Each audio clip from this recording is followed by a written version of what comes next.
Okay, let's talk about the journey of a sperm.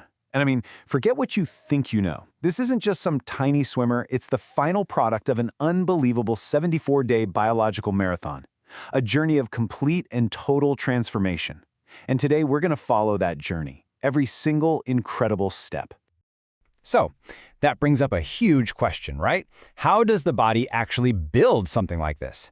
How do you take just a regular round cell and completely re-engineer it into a self-propelled DNA-delivering missile? Well, that's exactly what we're going to break down today. We're pulling back the curtain on the entire biological assembly line. All right, our story really kicks off with a process called gametogenesis. Fancy word, but it just means the creation of sex cells. But right off the bat, here's the first kind of mind-blowing surprise. For males and females, the starting line for this whole race, well, it's in two completely different lifetimes. Now seriously, think about this for a second. The process for females, called oogenesis, it actually starts before they're even born, in the fetus. But for males, the assembly line, spermatogenesis, doesn't even get switched on until puberty. And then, it just runs, non-stop, for decades. And that's the journey we're following today. Okay, so let's step inside this biological factory. And I want you to picture this. This isn't some small custom shop, oh no. This is a massive, high-volume assembly line running 24/7 with one single focused mission: crank out sperm. And you know what? This process is not quick. Not at all.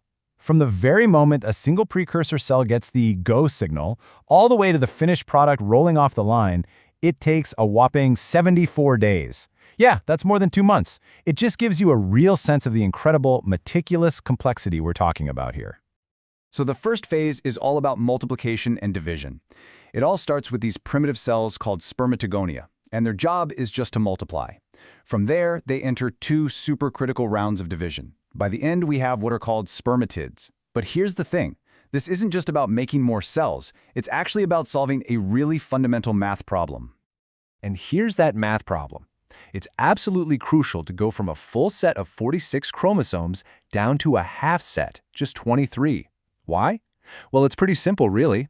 For fertilization to work, the sperm's 23 chromosomes have to be able to combine with the egg's 23 to get back to that perfect, complete set of 46. It's the basic arithmetic of creating a new life. Okay, so the genetic math is solved. Check. Now comes the really cool part, the engineering. The next stage is this radical, unbelievable physical transformation. We're talking about taking a generic, boring, round cell and stripping it down to its chassis, then rebuilding it into a sleek, high-performance machine. This incredible makeover process, it's called spermiogenesis. And get this, there's no more cell division happening here. Nope, this is pure reconstruction. It's all about sculpting that basic spermatid into a streamlined, self-propelled torpedo that is built for one single mission. So let's look at the 4 key changes that happen. First, it builds an enzyme-filled cap on its head, called the acrosome. Think of this as the key for getting into the egg. Second, it compacts its DNA, packing it down so tightly it's almost unbelievable. Third, it builds its engine, a long, powerful tail. And finally, in a move of pure, ruthless efficiency, it literally throws out all the non-essential stuff, all the extra cytoplasm. It's all about becoming lean, mean, and laser-focused on the mission. All right, so the sperm is fully built, it looks the part, it's ready to go, right? Nope, not even close. Think of it like a missile that's been perfectly assembled, but it hasn't been armed yet. It still has to go through one final activation sequence before it's actually ready for its mission. You see, right off the assembly line, these brand new sperm are, well, they're terrible swimmers. They're clumsy. So they have to travel through this long coiled tube called the epididymis. You can basically think of it as a boot camp. It's a training ground where they spend some time, they mature, and they finally learn how to swim with power and direction. But even after all that training, there's still another level of activation. And this one is wild. It's called capacitation, and it only happens after ejaculation.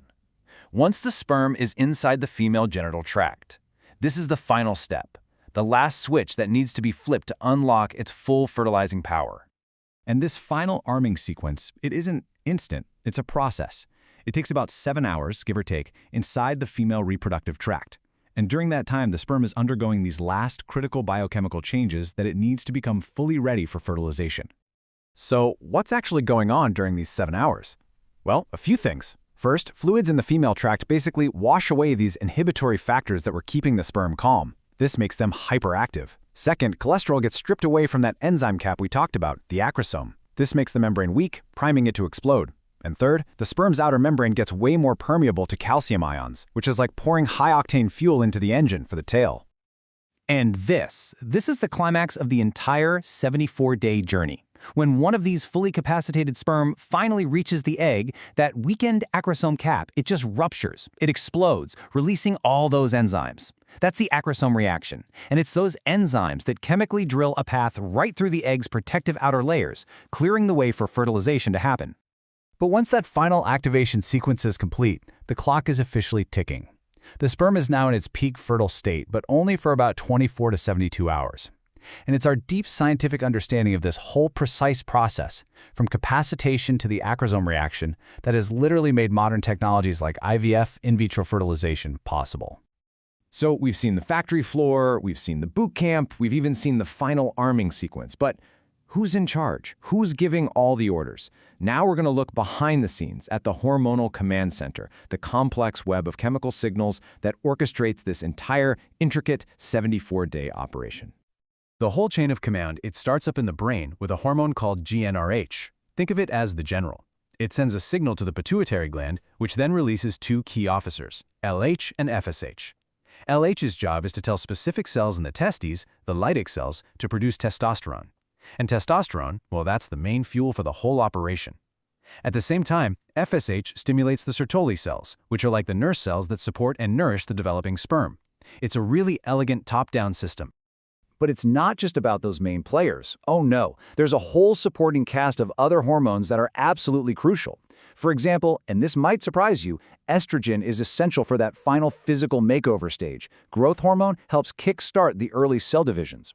And then you have other hormones like inhibin and activin that act like a super-sensitive thermostat, constantly fine-tuning the entire system to keep everything running perfectly.